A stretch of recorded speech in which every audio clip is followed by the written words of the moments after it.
3 years of silence ended with the sharp slap of papers hitting the mahogany table. Charlotte stood frozen in the center of the living room, her hand still damp from scrubbing the floors of a mansion she wasn't allowed to call home. Pascal didn't even look up from his scotch as he delivered the final blow. "Sign the papers, Charlotte. I need a wife who can help my career, not a maid who embarrasses me." His mother laughed in the corner, clutching her pearls. They thought they were discarding a peasant. They had no idea they were declaring war on the owner of the very empire that kept their family from bankruptcy. The checkmate was coming, and it would be brutal. The grandfather clock in the hallway of the Ashford estate chimed 7 times, the sound echoing off the cold marble floors like a judgment. Charlotte wiped a bead of sweat from her forehead with the back of her hand, careful not to streak the flour on her cheek. The dinner roast, a recipe she had spent 4 hours perfecting, was finally ready. "Charlotte, where is the wine? Honestly, you move slower than a tortoise." The shrill voice of Victoria Ashford, her mother-in-law, cut through the humid air of the kitchen. Charlotte took a deep breath, composing her face into a mask of polite submission before picking up the decanter of 2015 Cabernet Sauvignon. She walked into the dining room, her simple grey dress starkly contrasting with the opulent surroundings. The room was a museum of old money pretension, velvet drapes, crystal chandeliers, and a long oak table where the Ashford family held court. Victoria sat at the head of the table, her face pinched with perpetual dissatisfaction. Beside her sat Chloe, Pascal's younger sister, who was currently busy scrolling on her phone, ignoring the world. And there, at the other end, was Pascal. He looked handsome in his tailored navy suit, the kind that cost more than most people's cars. But his eyes, once warm during their brief courtship, were now hard and distant. He didn't acknowledge Charlotte as she poured the wine. To him, she had become nothing more than part of the furniture, a slightly malfunctioning appliance that he regretted buying. "The roast is a bit dry, isn't it?" Victoria said, after taking a single bite, dropping her fork onto the china with a loud clatter. "I told you to baste it every 20 minutes. Can you not follow simple instructions?" "I did, Victoria," Charlotte said softly. "I followed the recipe exactly." "Don't talk back," Chloe snapped, not looking up from her phone. "God, Pascal, why do we still have her around? My friends are coming over for drinks later, and I don't want them seeing her. She looks like she crawled out of a dumpster." Pascal sighed, swirling the wine in his glass. "Just go back to the kitchen, Charlotte. We'll call you when we're ready for dessert." Charlotte felt a familiar, stinging sensation behind her eyes, but she refused to let the tears fall. 3 years. She had endured this for 3 years because she believed in the vows she had taken. She believed that love was about patience and sacrifice. When she met Pascal, he had been charming, seemingly different from the arrogant elites she dealt with in the business world. He had seemed humble, but the moment the ring was on her finger, the mask had slipped.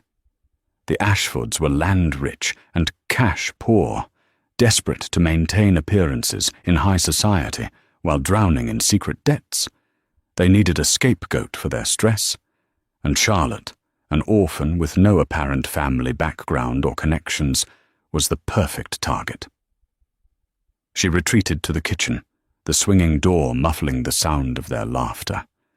She leaned against the counter, her hands trembling. Her phone buzzed in the pocket of her apron. It was a secure line. She pulled it out. The caller ID read, "Jared, executive assistant." "Yes, Jared," she whispered, her voice shifting instantly from the meek housewife to something colder, more authoritative. "Ma'am, I have the acquisition reports for the new tech merger in Silicon Valley." Jared's voice was crisp. "The board is waiting for your signature. Also, the Ashford Group has submitted another loan application to our subsidiary, Apex Capital. They are asking for another $5 million to cover their losses in the logistics sector. How should I proceed? Charlotte looked through the crack in the door. She could see Pascal laughing at something Chloe said, a relaxed, carefree smile on his face that she hadn't seen directed at her in years. "Hold the application, Jared," Charlotte said. "Don't reject it yet. Just let it sit in pending. I want to see how tonight goes." "Understood, Mrs. Ashford. I mean, Ms. Vance. Oh, sorry, force of habit. Boss." "It's fine, Jared. I'll call you later." She hung up and began plating the dessert, a creme brulee that Victoria claimed was her favorite, though she never finished it. Charlotte was the majority shareholder of Titan Global, a conglomerate that quietly owned significant stakes in real estate, tech, and banking sectors across 3 continents. She was worth billions. She had hidden her identity to find someone who loved her for her, not her portfolio. She had found Pascal, and tonight she was beginning to realize that the investment was a total loss. The atmosphere in the dining room had shifted when Charlotte returned with the dessert tray. The air was thick, charged with a tension that made the hair on her arms stand up.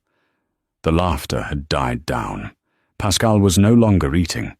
He was staring at the tablecloth, his jaw set tight. Victoria was smiling, but it was a predatory smile, the kind a shark gives before it drags a seal under. "Put the tray down and sit, Charlotte," Pascal said. His voice was devoid of emotion. Charlotte placed the tray on the sidebar and took the seat usually reserved for guests, creating a distance between them. "Is something wrong, Pascal?" "Wrong?" Chloe scoffed. "Finally, something is going right." Pascal reached into his briefcase, which sat by his feet, and pulled out a thick brown envelope. He slid it across the polished wood. It stopped inches from Charlotte's hand. "I'm filing for divorce," Pascal said. He didn't stutter. He didn't hesitate. It was a business transaction to him. Charlotte stared at the envelope. She had expected this day might come, but hearing the words out loud felt like a physical blow to the chest. "Why?" she asked simply. "Look at you," Victoria interjected, waving a diamond-encrusted hand in Charlotte's direction. "You don't fit in, dear. You never have. We gave you a chance. We took you in from whatever gutter Pascal found you in, gave you a roof, gave you a name. And how do you repay us? By being utterly mediocre." "It's not just that," Pascal said, finally looking her in the eyes. There was no pity there, only annoyance. "I have a reputation to uphold, Charlotte. The company is going through a critical phase. We are trying to secure a partnership with Titan Global. I need a wife who can navigate those circles. Someone with class, someone with assets." Charlotte almost laughed. The irony was so sharp it could cut glass. He was divorcing her to impress her company. "There is someone else, isn't there?" Charlotte asked. Pascal straightened his tie. "Tiffany Dubois. Her father owns the Dubois hotel chain. She understands my world. She can help me secure the funding we need." "Tiffany?" Charlotte repeated. She knew the name. The Dubois chain was currently being investigated for tax fraud, though that news hadn't hit the public wires yet. "So you're trading me in for a business deal?" "I'm trading you in for a future," Pascal corrected. "You've been a burden, Charlotte, a dead weight. I need to fly." "And the house?" Charlotte asked, looking around. "I've put my own money into the repairs here. The garden, the kitchen renovations." "Pocket change," Chloe sneered. "You think your little waitressing savings count as contributions? Please, this is an Ashford estate. You get nothing. The prenup you signed ensures that." Charlotte remembered the prenup. She had signed it willingly to prove she didn't want their money. She didn't need their money. But they were using it now as a weapon to leave her destitute. "Here is the deal," Pascal said, tapping the envelope. "You sign tonight, you pack your bags, and you leave by tomorrow morning. In exchange, I will give you a check for $10,000. Enough to get you started in wherever people like you go. A trailer park, perhaps." $10,000, Charlotte said quietly. "For 3 years of my life." "Take it or leave it," Victoria said. "Honestly, it's charity." Charlotte looked at the three of them. The arrogant mother, the spoiled sister, the treacherous husband. They looked at her with such absolute certainty of their superiority. They truly believed she was powerless. Slowly, Charlotte reached for the envelope. She didn't open it. She just held it.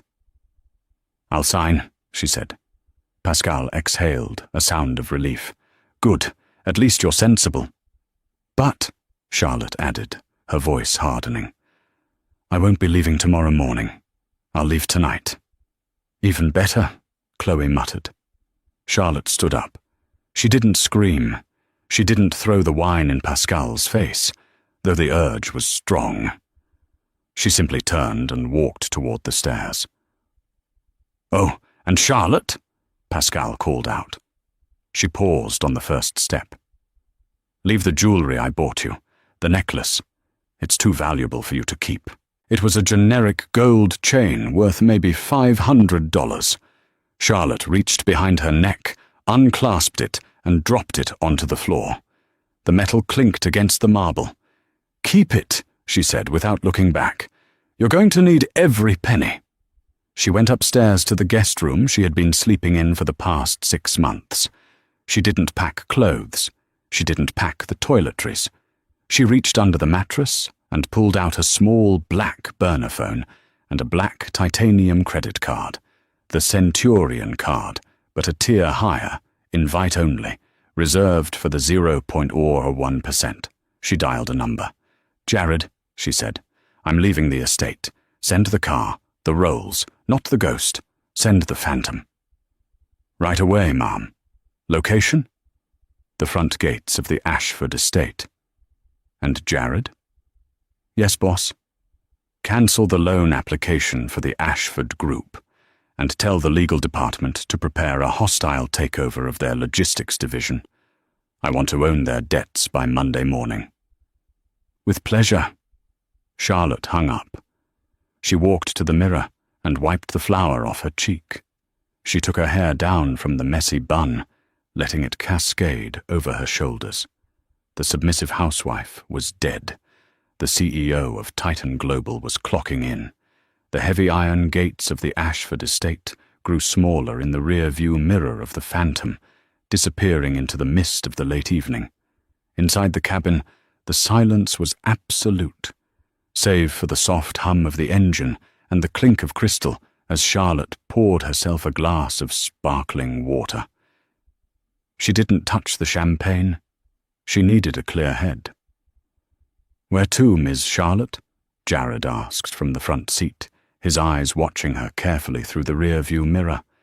He had served her father before her, and he was the only one who knew the toll the last 3 years had taken on her.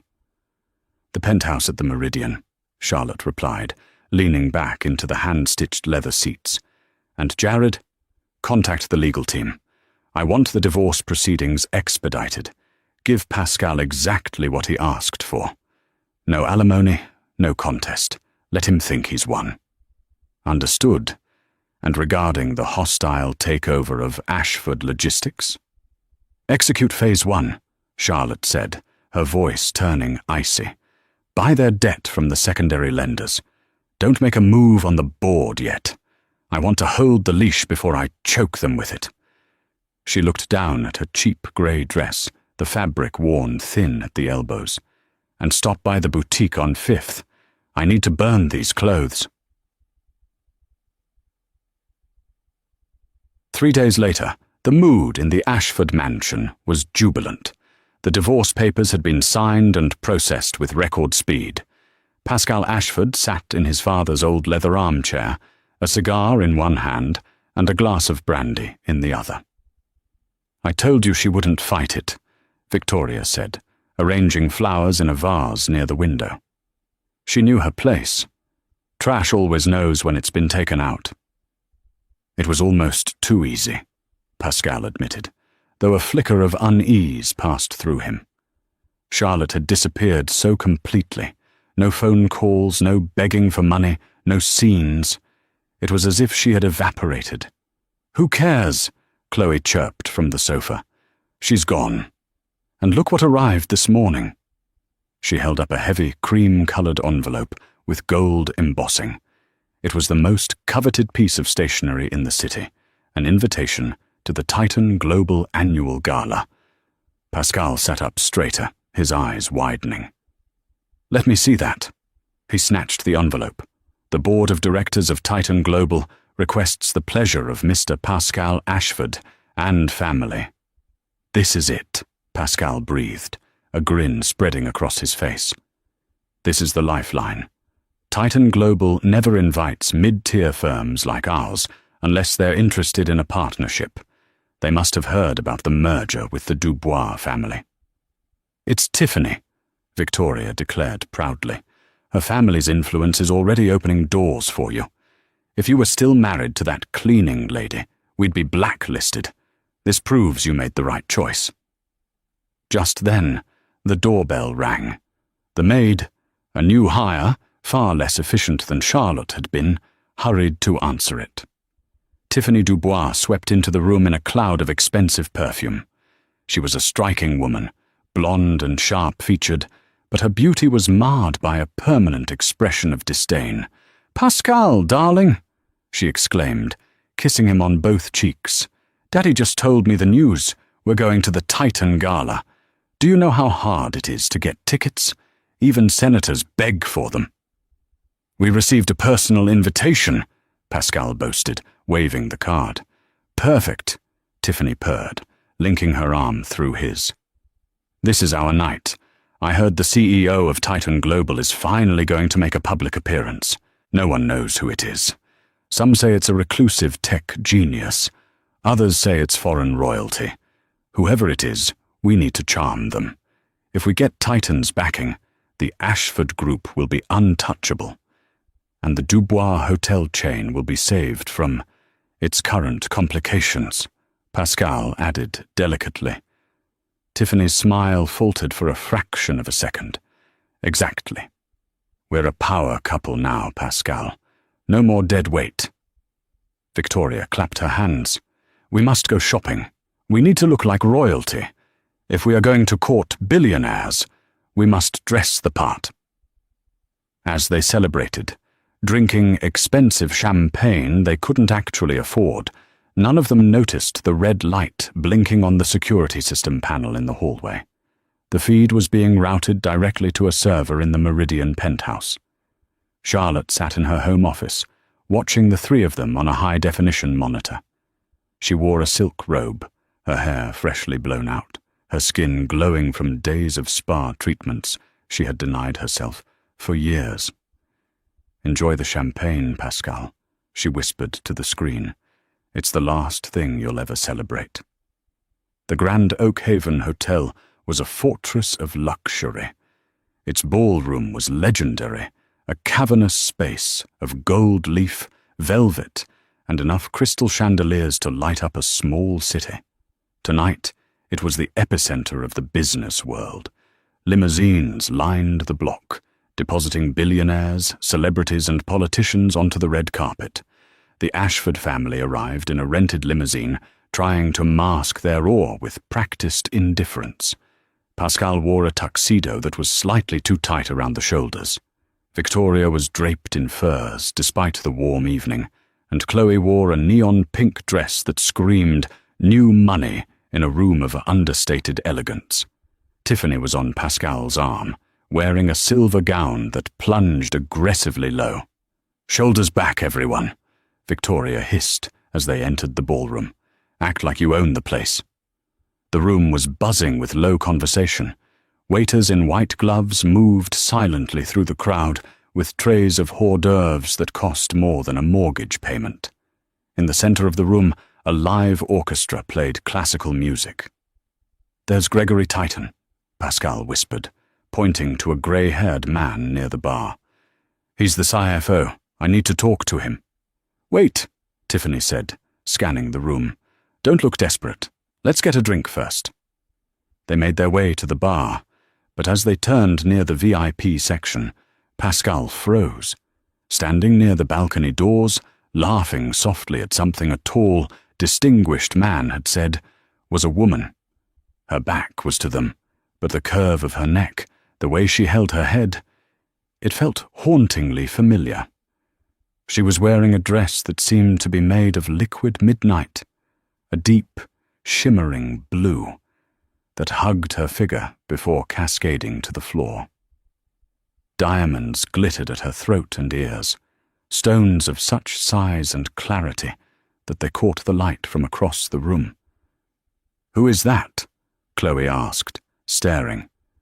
"That dress is—" "Wow." The woman turned. Pascal dropped his glass. It shattered on the marble floor, champagne splashing onto Tiffany's silver shoes. "What the hell?" Tiffany shrieked, jumping back. "Pascal, look what you did!" But Pascal couldn't hear her. He was staring at the woman in the midnight dress. It was Charlotte. But it wasn't the Charlotte he knew. This woman stood tall, radiating a terrifying kind of confidence. Her makeup was flawless, highlighting eyes that looked sharper than he remembered. She wasn't looking at the floor. She was looking at the man next to her, Arthur Pendleton, the governor of the state, as an equal. "Is that—" "The maid," Victoria gasped, clutching her pearls. "It can't be. Look at her." "It is her," Pascal stammered. "But how? Why is she here?" "She must be crashing," Tiffany sneered, recovering from the shock. "Or she's working. Look, she probably seduced one of the old men here to get a ticket. That's what women like her do when they're desperate." "She's wearing a necklace worth $500,000, Chloe noted, her voice trembling with jealousy. "That's not a rental." "It's a fake," Victoria snapped. "Cubic zirconia, come on. We're going to put a stop to this. She is not going to ruin our night with her presence." Driven by indignation and the terrifying thought that their discarded trash was outshining them, the Ashford clan marched across the ballroom. Charlotte saw them coming. She didn't flinch. She simply took a sip of her water and continued listening to Governor Pendleton. "So the infrastructure bill will need private sector support, Charlotte. We were hoping Titan Global would lead the initiative," the governor was saying. "Well, well, well." Victoria's shrill voice cut through the conversation. The governor stopped mid-sentence, looking annoyed at the interruption. Charlotte turned slowly, her face an unreadable mask of calm. "Hello, Victoria," Charlotte said smoothly. "Pascal." "Chloe." "Don't you hello me," Victoria hissed, stepping into Charlotte's personal space. "What are you doing here? Did you sneak in through the service entrance? Who are you trying to scam?" "I'm here for the gala, just like you," Charlotte replied, her voice steady. "Like us?" Tiffany laughed, a harsh, grating sound. "You are nothing like us, sweetie. You're a divorcee with a high school diploma and $10,000 to your name. You don't belong here. You're embarrassing yourself." Pascal stepped forward, his face red. "Charlotte, leave. Now. Before I call security. I won't have you clinging to me, begging for more money in front of my associates." Charlotte raised an eyebrow. "Begging? I haven't asked you for a thing, Pascal." "You're breathing my air," Pascal spat. "You're trying to make me jealous. It won't work. I'm with Tiffany now, a real woman." Governor Pendleton cleared his throat loudly. "Excuse me," he said, his voice commanding. "Is there a problem here?" "Yes, Governor," Pascal said, switching instantly to a sycophantic tone. "I apologize. This woman is a former employee. She's mentally unstable. We were just asking her to leave so she doesn't disturb the guests." The governor looked from Pascal to Charlotte, a look of profound confusion on his face. Employee? Unstable? It's fine, Arthur, Charlotte said, placing a gentle hand on the governor's arm. They are confused. It's a common affliction in their family. Confused? Victoria screeched. She turned to a passing security guard. You. Yes, you. Take this woman out. She's soliciting guests and has no invitation. The guard, a massive man named Donovan, who had been head of Charlotte's personal detail for 5 years, stepped forward. He looked at Victoria, then at Pascal. His expression was one of stone. Is this man bothering you, ma'am? Donovan asked, looking directly at Charlotte. Pascal blinked. Excuse me? I am the one giving the orders here. I am Pascal Ashford. She is nobody. Donovan ignored him. Ma'am. It's all right, Donovan, Charlotte said coolly. Let them stay. I want them to see the presentation. I think they'll find it educational. As you wish, Donovan said, stepping back but keeping a threatening glare fixed on Pascal. You know the guard? Pascal asked, his confidence shaking. Did you sleep with him too?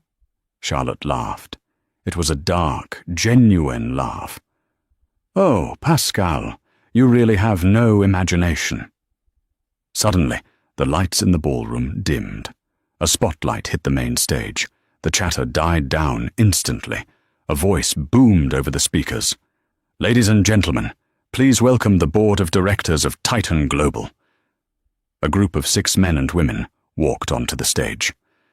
The Ashfords watched, mesmerized. Where is the CIO? Tiffany whispered. I need to see him. And now, the announcer continued, the chairman and CEO of Titan Global, the architect of the Future City project. Please welcome. The spotlight began to sweep the room. She's probably hiding in the bathroom by now, Victoria sneered, leaning toward Charlotte. You should run while it's dark. Charlotte didn't answer. She simply set her glass down on a passing waiter's tray. The spotlight swept across the crowd, past the governor, past the senators, and stopped.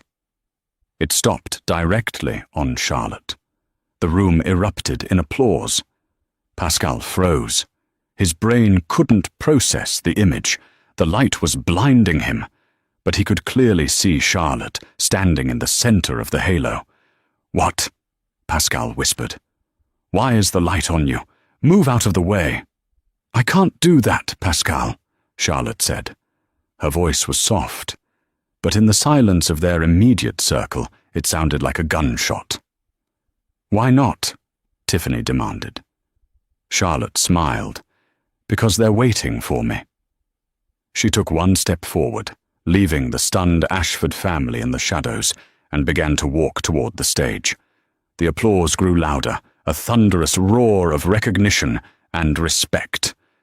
No! Victoria gasped, clutching Pascal's arm so hard her nails dug into his skin.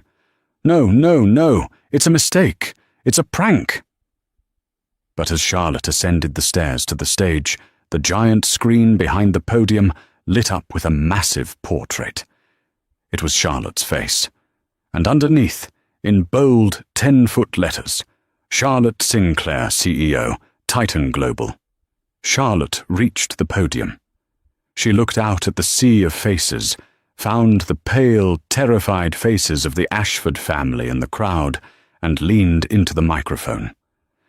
Good evening, she said. Tonight we talk about the future, and how we leave the past behind. The applause that filled the grand Oakhaven ballroom was not just polite clapping.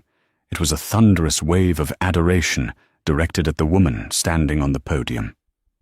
Charlotte stood bathed in the spotlight, her posture regal, her expression serene. She waited for the noise to die down, her eyes scanning the crowd until they locked onto the terrified cluster of the Ashford family near the back. Pascal felt as though the floor was tilting beneath his feet. He couldn't breathe. The woman he had treated like a servant, the woman he had scolded for buying the wrong brand of butter, was the most powerful person in the room. "Thank you," Charlotte said, her voice amplified and crystal clear. "For years, Titan Global has operated from the shadows. We believed that true power didn't need a face. But I learned recently that silence can sometimes be mistaken for weakness. I learned that if you stay in the shadows too long, people begin to think they can walk all over you." A ripple of laughter went through the crowd, assuming she was making a corporate metaphor. But Pascal knew. Victoria knew. The color drained from Victoria's face, leaving her looking skeletal and old under the harsh ballroom lights. "Tonight," Charlotte continued, "we are announcing a strategic shift. Titan Global is aggressively acquiring distressed assets in the logistics and hospitality sectors." She paused, taking a sip of water. "Specifically, we have identified several companies that are managed with, let's call it, arrogant incompetence. Companies that rely on image rather than substance. We intend to clean house." Pascal's phone buzzed in his pocket. Then it buzzed again, and again. Beside him, Tiffany's phone began to light up. Around them, other guests checked their devices, whispers breaking out like wildfire. "Oh my God," a man standing near them whispered, looking at his screen. "Titan just executed a hostile takeover of the Ashford Group's primary debt holders. They bought the notes at full value. They own the Ashfords." Pascal scrambled to pull his phone out. His screen was filled with notifications from his board of directors, his bank, and his legal team. Alert. Titan Global has triggered the immediate repayment clause on our operational loans. Alert. Stock price plummeting in after-hours trading. Alert. Liquidity crisis imminent. "She's killing us," Pascal choked out, staring at the stage. "She's not just giving a speech. She's executing us live on stage." "Do something," Victoria hissed, grabbing his lapel. "Go talk to her. She's your wife." "Ex-wife," Chloe corrected, her voice trembling. "He signed the papers yesterday. We have no leverage. We have nothing." On stage, Charlotte wrapped up her speech. "Enjoy the evening, everyone. And remember, never underestimate the value of what you have until it's gone." She stepped down from the podium. Immediately, she was swarmed. Senators, tech moguls, and oil tycoons surrounded her, eager for a handshake, a smile, a moment of her time. "I need to get to her," Pascal said, pushing through the crowd. "She still loves me. I know she does. This is just a tantrum. I can fix this." He shoved past a waiter, nearly knocking over a tray of champagne. He reached the edge of the VIP circle, sweat pouring down his face. "Charlotte," he screamed over the din. "Charlotte, honey, it's me! It's Pascal!" The crowd parted slightly, not out of respect, but out of second-hand embarrassment. Pascal looked deranged, his tie crooked, his face flushed, desperation oozing from his pores.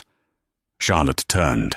She looked at him with the same detached interest one might show a stray dog barking at a passing car. Two massive security guards stepped in front of Pascal, blocking his path. One of them was Donovan. "Let me through," Pascal demanded, trying to sound authoritative but failing miserably. "I am her husband." "Her ex-husband," Donovan corrected, his voice a low rumble. "And you are not on the list, Mr. Ashford. In fact, Ms. Sinclair has given specific instructions regarding you." "Sinclair?" Pascal blinked. "Her name is Vance, Charlotte Vance." "Vance was her mother's maiden name," Donovan said. "She is Charlotte Sinclair, only daughter of Robert Sinclair. You really didn't know who you were married to, did you?" The revelation hit Pascal like a physical blow. The Sinclairs were old money, real money, the kind of money that built railroads and bought countries. He had married American royalty and treated her like a peasant. "Charlotte, please!" Pascal yelled, trying to peer around Donovan's massive shoulder. "We need to talk. I made a mistake. The divorce papers. I didn't mean it. I was stressed." Charlotte signaled for Donovan to step aside. The crowd went silent, watching the drama unfold. She took 2 steps toward Pascal, stopping just out of arm's reach. "You didn't mean it?"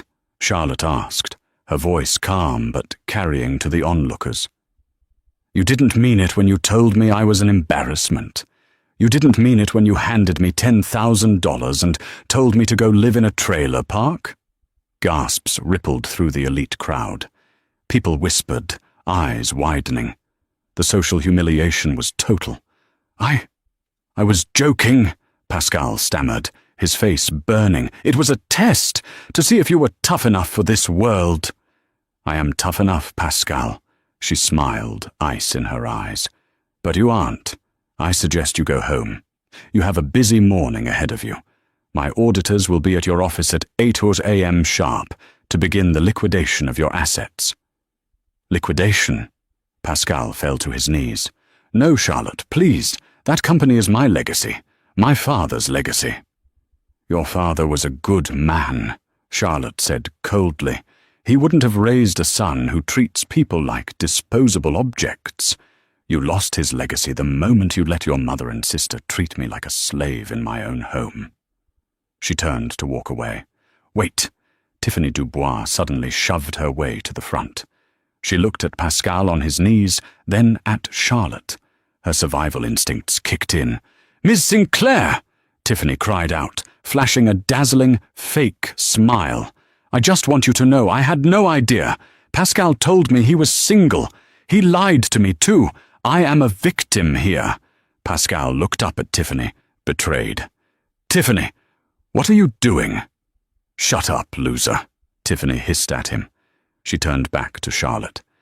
"My family's hotel chain. We would love to discuss a partnership with Titan. We have nothing to do with the Ashfords. In fact, I'm breaking off the engagement right now."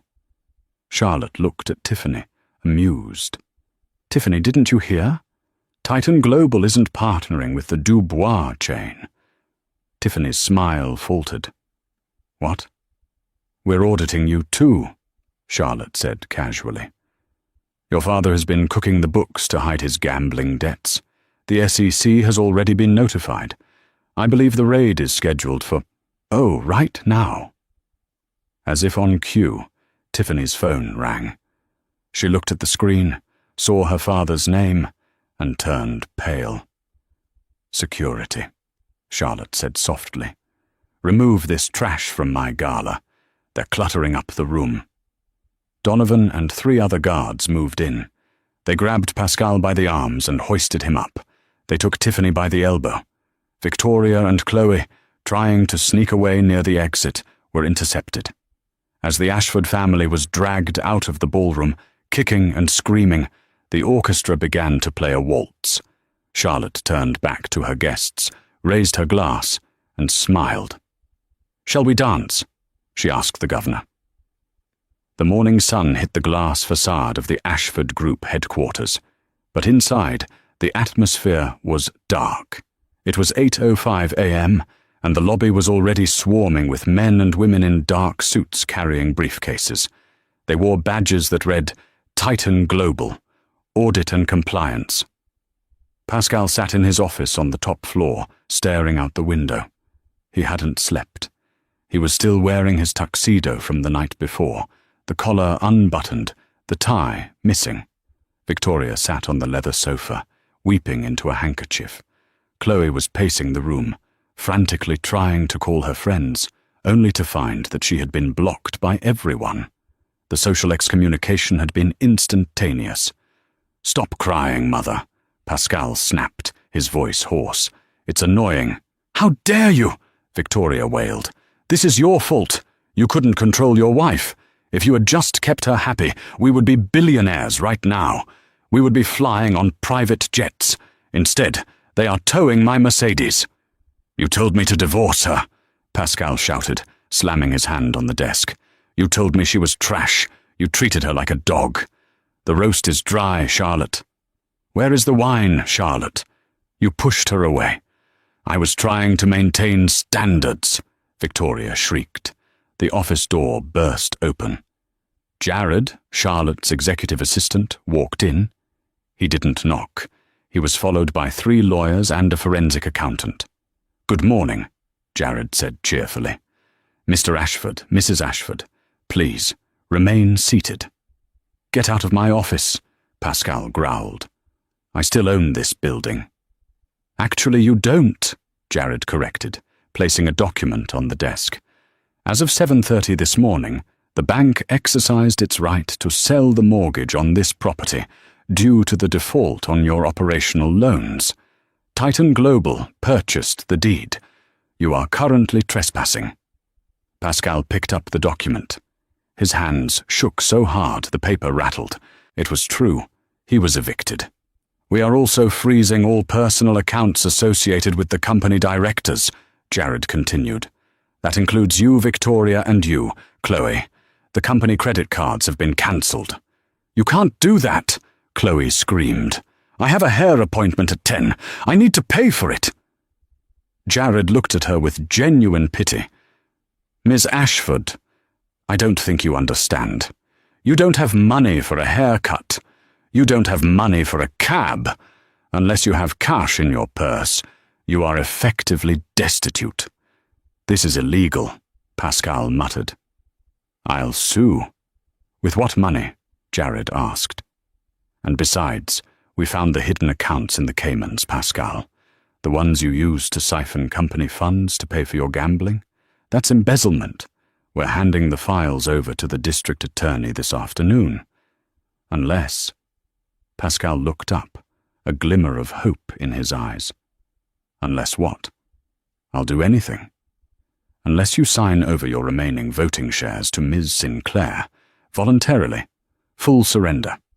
If you do that, she might convince the DA to be lenient regarding prison time." "Prison?" Victoria gasped. "My son can't go to prison. He has asthma." "Then he should sign," Jared said, sliding a pen across the desk. Pascal looked at the pen. It was a cheap plastic one, not the gold fountain pen he usually used. Even the stationery was mocking him.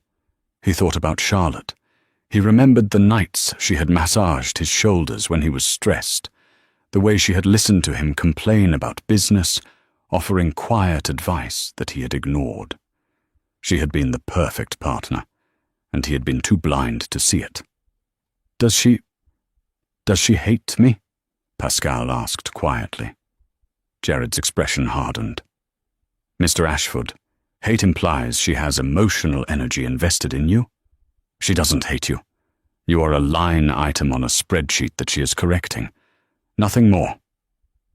That hurt more than the anger. Indifference was the ultimate insult. Pascal picked up the pen. He signed the papers. "Excellent," Jared said, snatching the documents back. "Now security will escort you out. You are not permitted to take any company property. That includes laptops, phones, and... That watch, Pascal." "My watch." Pascal covered his wrist. "This is a Patek Philippe. It was a gift." "Bought with company funds 3 years ago." Jared checked his clipboard. "Asset number 402. Hand it over." Reluctantly, Pascal unclasped the watch and handed it to Jared. "And the pearls, Victoria," Jared added. "You monster!" Victoria cried, clutching her neck. "Security!" Jared called out. 2 guards entered. 10 minutes later, the Ashford family was standing on the sidewalk outside the building they used to rule. It was starting to rain. Pascal stood in his tuxedo, soaked instantly. Passers-by looked at them, a man in a tux, an old woman in furs, and a girl in a party dress, standing on the curb with nothing but a box of personal trinkets. "What do we do now?" Chloe asked, her mascara running down her face. "Where do we go?" "We go to the apartment," Pascal said. "The small one in Queens, the one Dad bought for storage." "Queens?" Victoria horrified. "I will not live in Queens." "It's that or the shelter, Mother," Pascal snapped. Just then, A sleek black Rolls-Royce Phantom pulled up to the curb. The window rolled down. It was Charlotte. She looked dry, warm, and impossibly elegant in a cream-colored business suit. She looked at the three of them, shivering in the rain. Pascal stepped forward, hope flaring one last time. "Charlotte, did you come to save us?" Charlotte lowered her sunglasses. She looked at Pascal, then at the building behind him, which now had workers removing the Ashford Group sign. "I just wanted to make sure the building was cleared," she said. "I'm turning it into a shelter for at-risk women. I think it's poetic, don't you? A place where women who have been mistreated can find their power again." "Charlotte, please," Pascal begged, rain dripping from his nose. "I have nothing. Give me a job. Anything. I'll sweep the floors. I'll drive the cars. Please." Charlotte looked at him for a long moment. There was no triumph in her eyes, only a weary finality. "You had a job, Pascal," she said. "Your job was to be a husband, and you were fired for gross incompetence." She pressed a button, and the window rolled up. "Drive," she told the driver. The car splashed a wave of dirty puddle water onto Pascal's tuxedo trousers as it pulled away, merging into the traffic of the city that Charlotte Sinclair now owned. Pascal watched the taillights disappear. He turned to his mother and sister, who were arguing over who was to blame. He realized then that his hell wasn't just poverty. His hell was being trapped with the two people who had helped him destroy the best thing that ever happened to him. "Come on," Pascal said, picking up the wet cardboard box. "Let's go to the subway." "Subway?" Victoria shrieked. "Yes, Mother," Pascal said, looking at the formidable skyline where his ex-wife sat on a throne. "Welcome to the real world." 6 months had passed since the rain-soaked eviction of the Ashford family. The world of high finance had moved on, churning through news cycles and scandals, but for Pascal Ashford, time had become a slow, grinding punishment. The Ashford estate was now the Sinclair Foundation for Women, a sanctuary for those starting over. The irony was not lost on Pascal as he adjusted his cheap polyester bow tie in the employee locker room of L'Oubli, a mid-tier French bistro in downtown. He wasn't the owner. He wasn't a patron. He was a junior waiter. His mother, Victoria, was currently living in a state-assisted nursing facility, her mind having snapped under the pressure of poverty. She spent her days telling the nurses she was the Duchess of York. Chloe had moved to the Midwest with a truck driver she met at a dive bar, desperate to escape the social stigma of New York. Pascal was alone. "Ashford, table 4 needs water. Move it," the manager barked. Pascal flinched. "Yes, sir." He grabbed the pitcher and hurried onto the floor. He kept his head down, terrified of being recognized by former associates. But tonight, fate had one last cruel card to play. Table 4 was the best seat in the house, secluded by velvet ropes. As Pascal approached, pitcher in hand, he froze. Sitting there was Charlotte.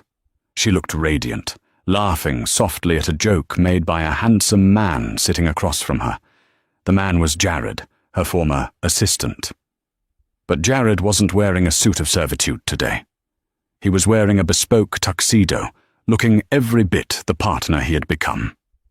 Pascal's hand shook. The water in the pitcher rippled. He wanted to run, but his feet were lead.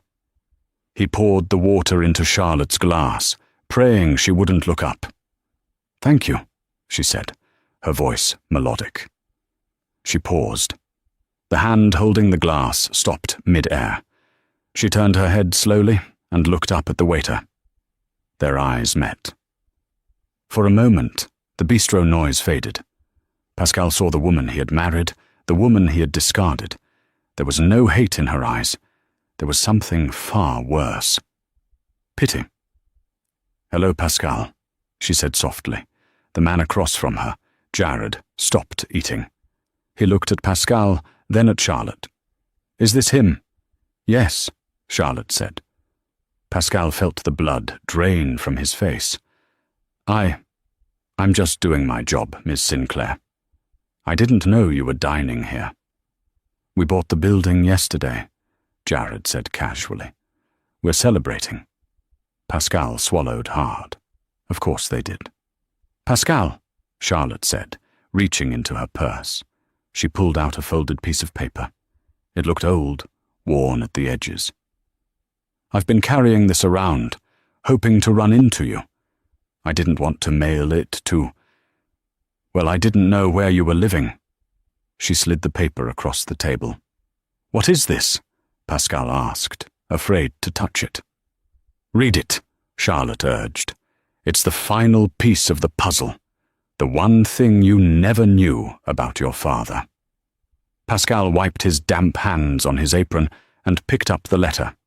It was written in his father's handwriting, dated 2 weeks before the old man had died, 3 years ago. "To my son, Pascal. If you are reading this, it means the 5-year term has ended. I am writing this because I fear for you. I raised you to value money, and in doing so, I failed to teach you the value of character. You are arrogant, son, and you are weak. I knew the business was failing. I knew you couldn't save it. So, I went to the only man I respected, Robert Sinclair of Titan Global. I made a deal with him. I sold him the majority interest in the Ashford Group for $1 on one condition. His daughter Charlotte would enter your life as a nobody. She would watch you.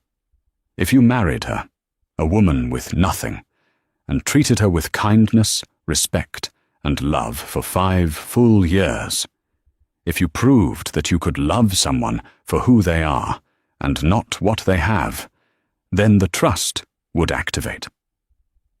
Upon your 5th anniversary, Charlotte was instructed to reveal her identity and restore the company to you, fully funded, with an additional $100 million in capital. She was not your enemy, Pascal. She was your savior. She was the guardian of your inheritance. But if you failed, if you discarded her, then you lose it all. The money goes to charity, and you are left to learn the lesson the hard way. I hope you pass, son. I really do." Dad Pascal dropped the letter. It fluttered to the table like a dying bird. The silence at the table was deafening. "You," Pascal whispered, his voice cracking. "You were the test?" "I was the trustee," Charlotte corrected gently. "I wanted you to pass, Pascal. In the beginning, I really did.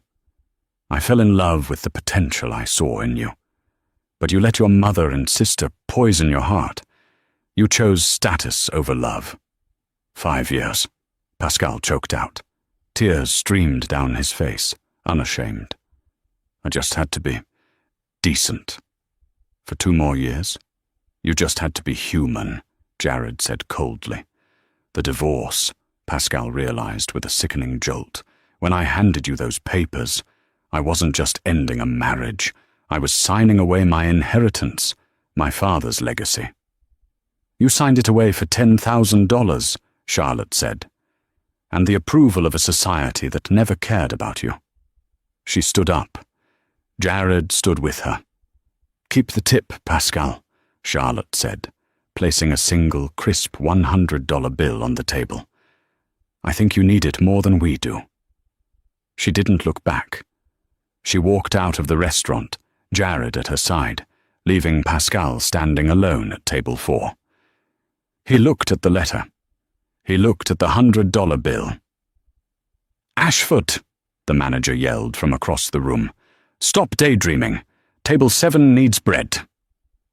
Pascal Ashford, the heir who threw away an empire because he was ashamed of his wife's apron, crumbled the letter in his fist. He wiped his eyes, picked up the bread basket, and walked back into the noise of the kitchen, disappearing into the steam and the smoke, a ghost in a life that could have been a kingdom. And that is the story of Pascal Ashford, the man who divorced a billionaire heiress only to find out he was the architect of his own destruction. It's a brutal reminder that how we treat people when they have nothing tells the world everything about who we really are. Pascal thought he was throwing away trash, but he was actually throwing away his own future. What do you think? Did Pascal deserve his fate, or was the test his father set up too cruel? And what would you have done if you were in Charlotte's shoes? Would you have revealed the truth sooner, or let the karma play out exactly like this? If you enjoyed this story of justice and twists, please hit that like button. It really helps the channel. Don't forget to subscribe and turn on notifications so you never miss a new drama. Let me know in the comments. What's the biggest instant karma moment you've ever seen in real life? Thanks for watching.